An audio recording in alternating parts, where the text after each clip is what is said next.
পাইকারিতে কেজি প্রতি চালের দাম কমল 2 থেকে 3 টাকা। ভরা মৌসুমে আরও কমার আভাস। ক্রেতাদের অভিযোগ, খুচরা পর্যায়ে নেই কোনো পরিবর্তন। কাঁচামরিচের বাজারে চরম অস্থিরতা। প্রতি কেজির দাম 200 টাকা। ভারত থেকে আমদানির প্রস্তুতি নিচ্ছেন ব্যবসায়ীরা। ইরানি প্রেসিডেন্টের মৃত্যুকে ঘিরে বৈশ্বিক জ্বালানি তেলের বাজারে অস্থিরতা কেটে যাচ্ছে। একদিনের ব্যবধানে কমল দাম।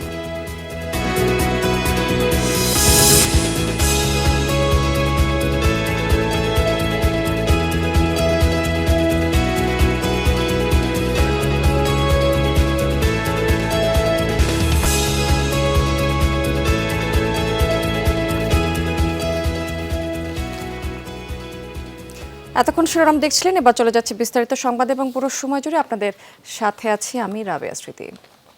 ভরা মৌসুমে অবশেষে মিলছে চালের দাম কমার আভাস। গত 2 সপ্তাহে কেজিতে দর কমেছে প্রায় 10 ভাগের মতো। ব্যবসায়ীদের দাবি, মিলগেটের দর কমেছে, যার প্রভাব পড়েছে পাইকারি এবং খুচরা পর্যায়েও। যদিও খুশি নন ক্রেতারা, তাদের দাবি মানের দোহাই দিয়ে একই চালের কয়েক ধরনের দাম হাঁকছেন ব্যবসায়ীরা। বাজারে নতুন ধান, বাম্পার ফলনের আমেজ। সবশেষ 2 মৌসুমে জোগান নিয়ে কোনো সংকট নেই, তারপরও দাম নিয়ে অভিযোগ কাটছে না। ভরা মৌসুমেও চালের দাম বাড়ার খবর মিলেছে অহরহ। তবে এবার দামের পালে হাওয়া বদলেছে। গত 2 সপ্তাহে সব ধরনের চালের দর কমেছে বস্তা প্রতি প্রায় 200 টাকা, তার মানে কেজিতে 2 থেকে 3 টাকা। রাজধানীর কারওয়ান বাজারে মিনিকেট মিলছে 65 থেকে 66 টাকায়, 70 টাকার নিচে নেমেছে নাজির শাইলের কেজি। সবচেয়ে বেশি দাম কমেছে মোটা চালের। তবে ব্যবসায়ীদের দাবি, এমন বাজারও কাঙ্ক্ষিত নয়। আপনি যদি মাল কম ছাড়েন, চাহিদা যদি বেশি থাকে, বাজার ক্রাইসিস থাকবে, দাম অটোমেটিক বাড়বে। এবার এই জিনিসটা হচ্ছে না। মনে করেন চাহিদা হয়েছে, মালও পর্যাপ্ত পরিমাণে আসতেছে। যারা ভেঙ্গে ভেঙ্গে আনে, যে মিলের থেকে যারা আনে, তারা খরচা দিয়ে কয়তো পরে তারা লাভ করে আরেকজনের কাছে বিক্রি করে। সে আবার ওইখান থেকে কিনে গাড়ি ভাড়া দিয়ে এখানে পৌঁছতে পৌঁছতে চাউলের দাম আপনার 70 টাকা কেজি পড়ে যায়। 66-67 টাকা চাল ছিল মনে হয় কিছুদিন আগে, সপ্তাহ 10 দিন আগে। এখন বাজারে এসে কিনতে দেখি 70 টাকা। সরকারি হিসেবে গত 1 বছরে মাঝারি চালের দাম বেড়েছে 8.7%। সরু চালের দাম বৃদ্ধির হার এর অর্ধেক। ভরা মৌসুমে দাম বৃদ্ধির অভিযোগের তীর মিলারদের দিকে। কারসাজি বন্ধে চালের বস্তায় দর ও জাত লেখার নির্দেশ থাকলেও তা মানা হচ্ছে না অনেক এলাকায়। যদিও মিলারদের দাবি, বছরের এই সময়ে মোট উৎপাদিত ধানের প্রায় 60 ভাগই বেচা কেনা হয়ে যায়। বড় বড় গ্রুপগুলো নর্থ বেঙ্গলে আছে প্রায় 7টা-8টা গ্রুপ। এরা তো এদের বিক্রি সিস্টেম অনুযায়ী জনগণের কাছে জিম্মি।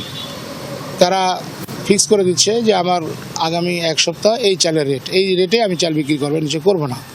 ওর প্রোডাকশান এখন যাই হোক, ধানের দাম কমে গেলেও ওই রেটে খেতে হবে, বিক্রি বেশি হলেও ওই রেটেই ভোক্তাদেরকে ভোগ করতে হবে। চলতি অর্থ বছরে বোরো মৌসুমে উৎপাদন হয়েছে 20.7 মিলিয়ন টন ধান, যা আগের অর্থ বছরের তুলনায় 3 ভাগ বেশি।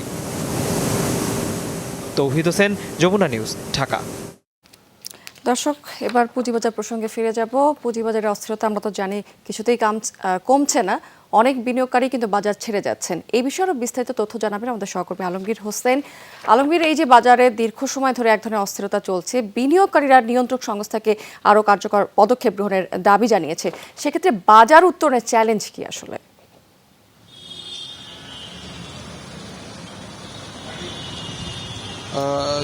স্মৃতি, গেল ফেব্রুয়ারি মাসের 2য় সপ্তাহ থেকে আসলে এই দরপতন শুরু হয়েছিল, সেটি এখনও অব্যাহত রয়েছে। এই দরপতনের কারণে স্বাভাবিকভাবে মানুষের এই বাজারের প্রতি আস্থা কমেছে। অনেক আস্থাহীনতার কারণে অনেক মানুষ ক্ষতিগ্রস্ত হয়েছে এবং তারা যে কারণে আসলে শেয়ার বিক্রি করে বাজার ছেড়ে চলে যাচ্ছে। এই বাজারে আসলে মূল চ্যালেঞ্জ হলো এখন তারল্য প্রবাহ বাড়ানো। আপনি জানেন যে ব্যাংকিং খাতে যেহেতু সুদের হার বেড়েছে, অনেক মানুষ আসলে যারা পেনশনভোগী কিংবা অলস টাকায় এই বাজারে বিনিয়োগ করতেন, তারা এখান থেকে টাকা তুলে আবার ব্যাংকের দিকে ফেরত নিয়ে যাচ্ছেন, যে কারণে এখানে তারল্য সংকট দেখা দিয়েছে, যে কারণে লেনদেনের পরিমাণটাও কমে গেছে। আরেকটি বিষয় হলো যে এই বাজারে বেশ কিছু নীতি আসলে ঘন ঘন পরিবর্তন হয়েছে, যার একটি প্রভাব পড়েছে এবং শেষ দিকে গত 2 দিনে আমরা দেখেছি বড় ধরনের দরপতন হচ্ছিল এবং সেটির মূল কারণ কিন্তু ছিল গেইন ট্যাক্স আরোপ। কারণ এই বাজারে যারা আসে তারা আসলে খুব বেশি ডিভিডেন্টের দিকে তাকিয়ে থাকেন না, তারা মূলত গেইন ট্যাক্সের প্রত্যাশা করেন। সেই গেইন ট্যাক্সের উপরে যদি কর আরোপ করা হয়, সেটি আসলে বড় ধরনের ইম্প্যাক্ট ফেলবে এবং সেই আশঙ্কায় আসলে বাজারে গেল কয়েকদিন ধরে বড় ধরনের দরপতন চলছে। স্মৃতি, যদিও আছে কিছুটা ঊর্ধ্বমুখী প্রবণতা আমরা দেখতে পাচ্ছি পুঁজিবাজারে, কিন্তু আরেকটি বিষয় যে সামনে তো বাজেট, তো এই বাজেটকে সামনে রেখে বিনিয়োগকারীরা আসলে বাজেটে কি ধরনের প্রণোদনা প্রত্যাশা করছেন?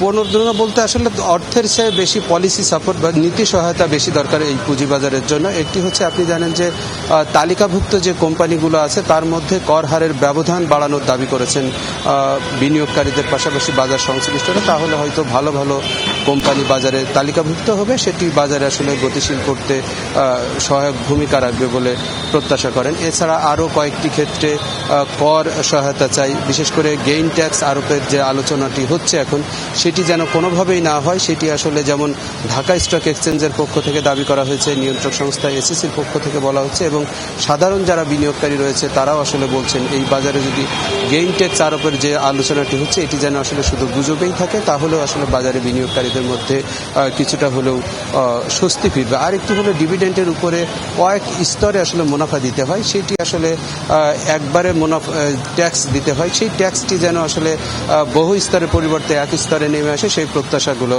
করছেন বাজার সংশ্লিষ্টরা এবং বিনিয়োগকারীরা। এই বিষয়গুলো যদি বাজেটে দেখা হয়, এবং আরেকটি বিষয় সবসময় দাবি আছে, সেটি হলো কালো টাকা, যেটি আসলে শুদ্ধ ভাষায় বলে অপ্রদর্শিত অর্থ, যেটি বিনিয়োগ করার জন্য এই বাজারে সুযোগ দেওয়ার দাবি জানান বাজারে বিনিয়োগকারী এবং বাজার সংশ্লিষ্টরা।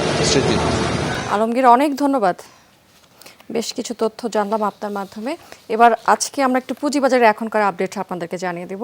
আজকে যেমনটি বলছিলাম যে আজকে কিন্তু ঊর্ধ্বমুখী প্রবণতা আমরা দেখতে পাচ্ছি পুঁজিবাজারে। ঢাকা এবং চট্টগ্রাম শেয়ারবাজার সূচকে কিন্তু বেশ বড় ধরনের উত্থান হয়েছে।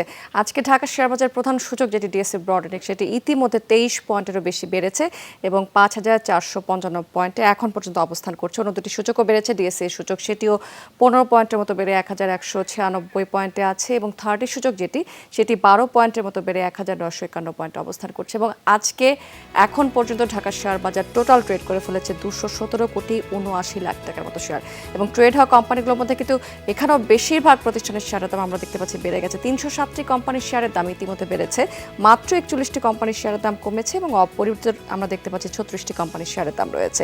টপ 20তে আজকে অরিয়ন ফার্মা এই কোম্পানির প্রথম অবস্থানটি এখন পর্যন্ত ধরে রেখেছে, এবং ইতিমধ্যে এই কোম্পানিটি 22,50 লাখ টাকার মতো শেয়ার ট্রেড করে ফেলেছে, এবং এই কোম্পানির ট্রেড হচ্ছে 77 থেকে 81 টাকার মধ্যে। লাস্ট প্রাইস এখন পর্যন্ত এই কোম্পানিটি রয়েছে 78 টাকা 50 পয়সা। এরপরে জেনারেশন আছে দ্বিতীয় অবস্থানে, এবং এটি 12 কোটি টাকার কিছু বেশি ট্রেড করে ফেলেছে, 47 থেকে 49 টাকার মধ্যে ট্রেড হচ্ছে এই কোম্পানিটি, এবং লাস্ট প্রাইস 47 টাকা 20 পয়সা। এশিয়াটিক ল্যাব আছে দ্বিতীয় অবস্থানে, এবং এটি ইতিমধ্যে 11,67 লাখ টাকার মতো শেয়ার ট্রেড করে ফেলেছে, 8,82 লাখ টাকার কিছু বেশি লেনদেন। লাভেলও আছে চতুর্থ অবস্থানে। সি পার্ল এই কোম্পানিকে আমরা দেখতে পাচ্ছি পঞ্চম অবস্থানে আছে, এবং এটি 6,79 লাখ টাকার মতো শেয়ার ট্রেড করে। এরপরে আমরা যদি দেখি চট্টগ্রাম শেয়ারবাজার কি অবস্থা, সেখানেও কিন্তু ঊর্ধ্বমুখী প্রবণতা আমরা বলছিলাম, এবং সার্বিক সূচক যেটি সিএসপিআই এখানকার, সেটি কিন্তু 45 পয়েন্টের মতো ইতিমধ্যে বেড়ে অবস্থান করছে 15,550 পয়েন্ট, এবং ইতিমধ্যে সিএসসি টোটাল ট্রেড করে ফেলেছে 2,42 লাখ টাকার মতো শেয়ার, এবং মোট 133টি প্রতিষ্ঠানের মধ্যে 73টি প্রতিষ্ঠানের শেয়ারের দাম বেড়ে গেছে, মাত্র 44টি কোম্পানির শেয়ারের দাম কমেছে, এবং অপরিবর্তিত আমরা দেখতে পাচ্ছি রয়েছে 16টি কোম্পানির শেয়ারের দাম। দর্শক, এই ছিল আমার হাতে পুঁজিবাজারের এখনকার খবরাখবর। আমরা অন্য প্রসঙ্গে চলে যাচ্ছি। ইরানি প্রেসিডেন্টের মৃত্যুকে ঘিরে কিছুটা অস্থিতিশীলতার একদিন পর আবারও কমতে শুরু করেছে তেলের দাম। মঙ্গলবার তেলের দাম কমেছে 0.3%। ব্রেট ক্রুডের দাম 27 সেন্ট কমে ব্যারেল প্রতি দাম দাঁড়িয়েছে $83.71। অন্যদিকে 26% কমে WTI দাম হয়েছে $79.80। বাজার বিশ্লেষকরা মনে করছেন যে রইসের মৃত্যুর এটি নেতিবাচক প্রভাব পড়েছে তেলের বাজারে। শঙ্কা করা হচ্ছিল আরও অস্থিরতা তৈরি হবে বাজারে। পাশাপাশি সৌদি যুবরাজের জাপান সফর বাতিলও তেলের এই মূল্য বৃদ্ধিতে প্রভাবক হিসাবে কাজ করবে বলে ভাবা হচ্ছিল। তবে একদিন না যেতেই কমতে শুরু করেছে তেলের বাজার। কাঁচামরিচের বাজারে অস্থিরতা দেখা দিয়েছে। প্রতি কেজির দাম 200 টাকার মতো। 250 গ্রাম কিনতে ক্রেতাদের গুনতে হচ্ছে 50 থেকে 55 টাকা, অথচ 2 সপ্তাহ আগেও দাম ছিল 100 থেকে 120 টাকা। এই পরিস্থিতিতে আমদানির প্রস্তুতি নিতে শুরু করেছেন ইতিমধ্যে ব্যবসায়ীরা। দোকানিরা বলছেন এই সময় বাজারে কাঁচামরিচের সরবরাহ কম থাকে। গ্রীষ্মকালে মরিচের গাছ শুকিয়ে যাওয়ায় ফলনও আগের তুলনায় কম হয়। ক্রেতাদের অভিযোগ রয়েছে, ভালো মানের মরিচের যোগান কমেছে। রাজধানীর আড়তদাররা যোগান বাড়াতে আমদানিতে গুরুত্ব দিতে বলেছেন। কৃষি সম্প্রসারণ অধিদপ্তরের সংঘনিরোধ শাখায় কাঁচামরিচ আমদানির অনুমতি আইপি চেয়েছেন ব্যবসায়ীরা। দাম এবং সরবরাহ পরিস্থিতি পর্যালোচনা করা হচ্ছে ইতিমধ্যে। বৃষ্টি না থাকার কারণে মরিচটা বড় হচ্ছে না, গাছ মরে যাচ্ছে, যার জন্য মরিচের চাহিদা হয়েছে বেশি বাংলাদেশে, যার জন্য মরিচটা আমদানি হবে। আমদানি করার প্রস্তুতি আছে, যদি সরকার আইপি দেয় এলসি করবো, তারপর সামনে সপ্তাহে হয়তো কাঁচামরিচ ঢুকতে পারে। দর্শক, আমদানির প্রস্তুতি সম্পর্কে জানতে আমরা এখন সরাসরি চলে যাব হিলি স্থলবন্দরে। সেখান থেকে যুক্ত আছেন আমাদের সহকর্মী মুরাদ ইমাম কবির। কবির, রাজধানীতে তো আমরা দেখতে পাচ্ছি যে প্রতি কেজি মরিচের দাম হাঁকা হচ্ছে 200 টাকার মতো। এখানকার পরিস্থিতি কেমন দেখতে পাচ্ছেন?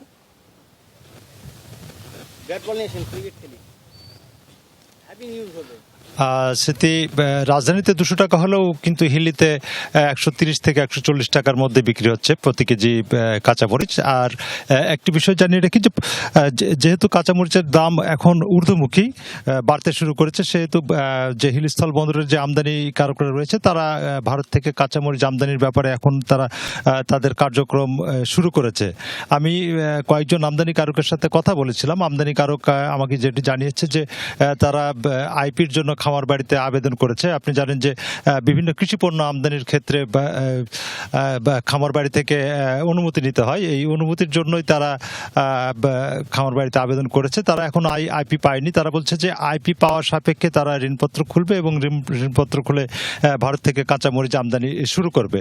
আর একটি বিষয় জানিয়ে রাখি যে আমরা দেখেছি এর আগেও এই কাঁচামরিচ প্রায় 1000 টাকা কেজি উঠে গিয়েছিল, যে কারণে সাধারণ মানুষের অনেক সমস্যায় পড়তে হয়েছিল। ওই সময় আমরা দেখেছি হিলি স্থল বন্দরে প্রচুর পরিমাণে কিন্তু কাঁচামরিচ ভারত থেকে আমদানিকারকরা আমদানি করেছিল এবং তারা আমদানি করে বাজার স্থিতিশীল রাখার চেষ্টা করেছিল। তবে তারা বলছে যে এবারেও যেহেতু কাঁচামরিচের দাম ঊর্ধ্বমুখী, তারা বলছে যে এই মুহূর্তেও যেহেতু কাঁচামরিচের দাম ঊর্ধ্বমুখী, তারা আবার ভারত থেকে কাঁচামরিচগুলো আমদানি করে বাজার স্থিতিশীল রাখার তারা চেষ্টা করবে। এবং তারা বলছে যদি আইপি পায়, আইপি পাওয়ার সাপেক্ষে হয়তো আগামী 1 সপ্তাহের মধ্যেই হয়তো কাঁচামরিচগুলো তারা দেশে আমদানি করতে পারে।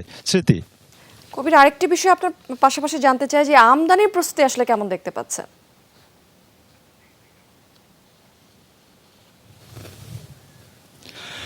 আমদানির বিষয়টি স্মৃতি, যে আমদানির প্রস্তুতি তারা কিন্তু নিতে শুরু করেছে ইতিমধ্যে এবং তারা ঋণপত্রের জন্য প্রস্তুতি নিচ্ছে।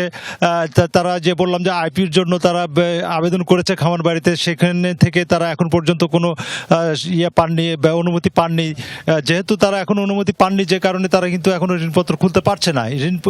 অনুমতি আইপি পাওয়ার সাপেক্ষেই তারা ঋণপত্র খুলবেন এবং এই ভারত থেকে কাঁচামরিচগুলো তারা দেশে আমদানি করবে। তারা বলছে যে যদি আমদানি শুরু হয় তাহলে দেশের বাজারে 60 থেকে 70 টাকা কেজিতে কাঁচামরিচের দাম চলে আসতে পারে, এটি তারা বলছে। স্মৃতি, কবির, অনেক ধন্যবাদ আপনাকে। এসএমই মেলাতে বাড়ছে ক্রেতাদের ভিড়। আয়োজকরা জানিয়েছেন দেশের বিভিন্ন স্থান থেকে পাইকাররাও এসেছেন এই মেলায়। পণ্যের মান যাচাই বাছাই করছে তারা। রাজধানী বঙ্গবন্ধু আন্তর্জাতিক সম্মেলন কেন্দ্রে এসএমই ফাউন্ডেশনের উদ্যোগে এই মেলার আয়োজন করা হয়েছে। প্রতিদিন সকাল 10টা থেকে রাত 9টা পর্যন্ত মেলা প্রাঙ্গণে দর্শনার্থীদের জন্য উন্মুক্ত রাখা হয়েছে। মেলা চলবে 25শে মে পর্যন্ত। এবারের মেলায় অংশ নিয়েছে 350-রও বেশি ক্ষুদ্র এবং মাঝারি শিল্প প্রতিষ্ঠান, যাদের 60%ই নারী উদ্যোক্তা। এছাড়া 30টি ব্যাংক, 15টি সরকারি বেসরকারি সংস্থা, 5টি বিশ্ববিদ্যালয়, বিজনেস ক্লাব সহ আরও প্রায় 50টি উদ্যোক্তা সেবা প্রদানকারী প্রতিষ্ঠান এই মেলায় অংশ নিয়েছে। এসএমই ফাউন্ডেশনের কার্যক্রম তুলে ধরার লক্ষ্যে এসএমই ফাউন্ডেশনের একটি সেক্রেটারিয়েট রয়েছে। প্রতিষ্ঠা করা হয়েছে একটি মিডিয়া সেন্টার। আমি কিনেছি সবই দেশীয়। খুলনা একটা স্টল থেকে প্যাচওয়ার্কের আমি জামা কিনেছি, মেয়ের জন্য শাড়ি কিনেছি। এই নারী সমাজ বিশেষ করে তারা যে উদ্যোক্তা শ্রেণী এবং অ্যাট দ্য সেম টাইম পরিশ্রমের মাধ্যমে দেশ এবং জাতিকে এগিয়ে নিয়ে যাওয়ার জন্য তাদের যে প্রচেষ্টা, এটা আমার আসলে খুব ভালো লাগলো। ঈদুল আজহাকে কেন্দ্র করে প্রস্তুত হচ্ছে হাজারো গবাদি পশু। রাজবাড়ী প্রায় 40,000 পশু কোরবানির হাটে তোলার অপেক্ষায় রয়েছেন খামারিরা। হাট ছাড়াও বিক্রি হবে অনলাইন সহ নানা মাধ্যমে, যার সার্বিক সহায়তায় থাকবে প্রাণী সম্পদ বিভাগ। কোরবানির জন্য পশু প্রস্তুত হচ্ছে রাজবাড়ীতে। এর বেশিরভাগই আসবে বাণিজ্যিক খামার থেকে। গরু পরিচর্যায় ব্যস্ত সময় পার করছেন খামারিরা। এবছর 5টি উপজেলায় প্রায় 6,500 খামারি গবাদি পশু তুলবেন ঈদের হাটে। খামারগুলোতে রয়েছে 7 থেকে 25 মণ ওজনের গরু। খামারিদের দাবি, সম্পূর্ণ প্রাকৃতিক উপায়ে মোটা তাজা করা হচ্ছে পশুগুলো, যা জেলার চাহিদা মিটিয়ে যাবে ঢাকা, চট্টগ্রাম সহ দেশের বিভিন্ন হাটে। বিক্রি হবে অনলাইনে। কুরবানির উদ্দেশ্যে এগুলো পাঠানো হচ্ছে। আমরা লাইভ ওজনও বিক্রি করি, আবার এমনিও বিক্রি করা হয়। আমাদের কোরবানির জন্য গরুগুলো যে প্রস্তুত করছি আমরা, কোরবানির জন্য যেমন আমাদের গরুর যে দেখভাল করা লাগে, বেশি টাইম মতো খাবার দাবার দেয়, এই সবই নিয়ে ধরেন আমরা খুব ব্যস্ত। আমাদের কোনো কীটনাশক ব্যবহার হয় না, আমাদের গরুগুলো প্রকৃতির কিছু দিয়েই। গোখাদ্যের দাম বৃদ্ধি পাওয়ায় ন্যায্য মূল্য পাওয়া নিয়ে শঙ্কায় খামারিরা। গোখাদ্যের দাম যেই হারে বাড়ছে, এই দুধের দাম কমছে, মাংসের দাম কমছে, গরুর দাম কমছে, এই কারণে আমরা আসলে খামারিরা চরম বিপর্যস্ত অবস্থায় আছি। যে পরিমাণ দাম সেই হিসাবে আমরা গরু বিক্রি করতে গেলে আমরা গরুর দাম অতটা পাচ্ছি। পশু বিক্রির জন্য অনলাইন হাটসহ বিভিন্ন সহায়তা নিয়ে পাশে থাকার কথা জানিয়েছে প্রাণী সম্পদ বিভাগ। সোশ্যাল মিডিয়ার মাধ্যমে প্রচারণা চালিয়েও কিন্তু বিক্রি আগের তুলনায় এখন অনেক বেশি বৃদ্ধি পেয়েছে। থেকে এখানে চাহিদার তুলনায় গবাদি পশুর হৃষ্টপুষ্টকরণ বেশি হয়। এবছর আশা করছি অনেক গরুই দেশের বিভিন্ন জায়গায়, ঢাকা, চট্টগ্রাম, সিলেট সব বিভিন্ন জায়গায় খামারে নিয়ে বিক্রি।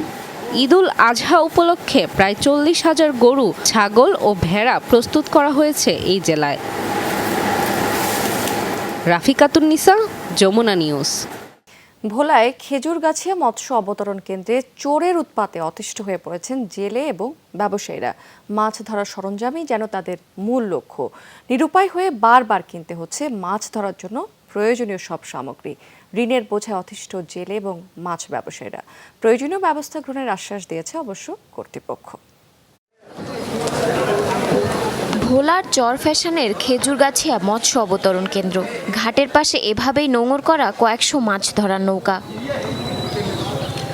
এসব জেলে নৌকা থেকে রাতের আধারে চুরি হচ্ছে সরঞ্জাম, ট্রলারের ইঞ্জিন, জাল, এমনকি তেল গায়েব হচ্ছে প্রতিদিন। চোরের উৎপাতে অতিষ্ঠ মৎস্যজীবীরা। লাখ লাখ টাকা দেনা করিয়া দালালের কাছে ঋণ হইয়া সাবান নামাইছি। আমাদের গ্যারাফি, সোলার, জাল, ফলফা সব চোরে লইয়া যায়। চুরি করে, দিনও করে, রাইতেও করে, সুযোগ পাইলে করে। তেল নেয়, গ্যারাফি নেয়, ব্যাটারি নেয়, সোলার নেয়, সব চোরে নিয়ে এটিএম মেশিন বিশেষ। বর্তমানে আমি অসহারা। বারবার মালামাল কিনতে গিয়ে নিঃস্ব জেলে আর ট্রলার মালিকরা। জর্জরিত হচ্ছেন ঋণে, প্রভাব পড়েছে মাছ শিকারে। প্রতিকার চেয়ে মানববন্ধন সহ নানা কর্মসূচি পালন করেছেন জেলে ও ব্যবসায়ীরা। এই গ্যারাফি লিয়ে যা, এই জাল নাট থেকে টানিয়ে লিয়ে যা পড়ে থেকে এরকম ভাবে অন জ্বালা যন্ত্রণা আমাকে জেলে দিতে আছে। যে সুদের উপরে টাকা লইয়া, লোন লইয়া, কিস্তি লইয়া কিন্তু মালামাল জোগাড় করি, কিন্তু চোরের তথ্যায় আমরা অনেকে মাঝিরা যে ফলে গেছি গিয়া সাবার হালে তুই ঋণ হইয়া। এই চোরের এবং চোরের ইন্ধনদাতা যারা, তাদের বিরুদ্ধে যেন সঠিক তদন্তের মাধ্যমে ব্যবস্থা নেয়। গত 3 মাসে এই এলাকায় বেড়েছে চোরের উৎপাত। চোর ধরতে পারছে না পুলিশ। প্রয়োজনীয় ব্যবস্থা নেওয়ার পুরনো আশ্বাস নতুন করে শোনালেন ভারপ্রাপ্ত কর্মকর্তা। আমার কাছে কোনো সুনির্দিষ্ট অভিযোগ নাই। বিষয়টা যদি কোনো লিখিত অভিযোগ পাই বা অথবা আমি নিজেই ঘটনা সংক্রান্ত আমি সরজমিনে তদন্ত করব, তদন্ত করে আইনানুগ ব্যবস্থা নেব। খেজুরগাছিয়া মৎস্য অবতরণ কেন্দ্রে রয়েছে প্রায় 350টি মাছ ধরার নৌকা। চুরির ঘটনায় কোনো মামলা হয়নি, থানায় নেই কোনো অভিযোগ। জারিন অর্নি, যমুনা নিউজ। এই ছিল বিজনেস টুডে এখনকার আয়োজনে। এতক্ষণ সঙ্গে থাকার জন্য ধন্যবাদ আপনাদের সবাইকে।